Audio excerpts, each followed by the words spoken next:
আজকে আমরা দেখব এক্সেলের সার্চ বাটন তৈরি করে কিভাবে কোনো ডেটাকে সার্চ করা যায়। প্রথমেই দেখুন এখানে একটা ডেটা আছে, এই ডেটাগুলো আমরা টাইপ করে নিয়েছি। এখানে অনুসন্ধান সার্চ বাটন আছে, এখানে আমরা সার্চ করার সঙ্গে সঙ্গেই আমাকে ডেটাকে হাইলাইট করাতে হবে। এটা কিভাবে করাবো? প্রথমে দেখুন মাউসের কাছ থেকে শুরু করে পুরো ডেটাটাকে সিলেক্ট করে নিলাম।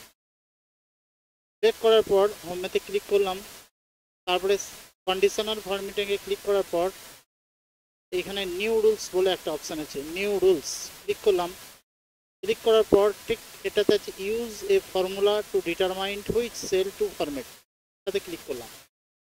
ক্লিক করার পর এই নিচের যে রোটা আছে বা ঘরটা আছে এখানে ক্লিক করলাম।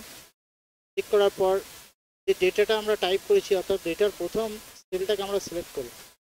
সিলেক্ট করার পর একটা সমান চিহ্ন দিলাম।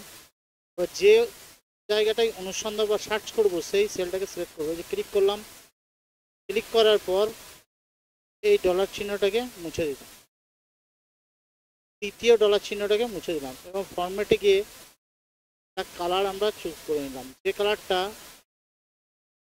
হাইলাইট করবে এই আইটেম বা তালিকাটাকে। ওকে করলাম। ওকে করার পর এখানে যদি আমরা সার্চ করি, ধরুন ইউপিএস সার্চ করলাম, এন্টার দিলাম। এন্টার দেওয়ার সঙ্গে সঙ্গে দেখুন ইউপিএসের যে item, quantity, price, total price এটাকে আমাকে হাইলাইট করে দেখিয়ে দিয়েছে। আরেকটা ইউপিএস আছে দেখুন এখানে, ইউপিএস কোয়ান্টিটি, প্রাইস এবং টোটাল প্রাইস, এটাও আমাকে হাইলাইট করে দেখেছে। এবার যদি আমরা এখানে মাউস লিখি, মাউস এবং এন্টার দিই, এন্টার দেওয়ার সঙ্গে সঙ্গে দেখুন যেখানে যেখানে মাউস আছে সেগুলোকে আমাকে সার্চ করে এবং হাইলাইট করে দেখাচ্ছে। মাউস কোয়ান্টিটি 35, প্রাইস দেখাচ্ছে, টোটাল প্রাইস দেখাচ্ছে, দেখুন মাউস এখানে দেখাচ্ছে, এখানেতেও দেখেছে। এইভাবে আমরা এক্সেলেতে সার্চ বা অনুসন্ধান বাটন তৈরি করে যে কোনো ডেটাকে আমরা সার্চ করতে পারবো।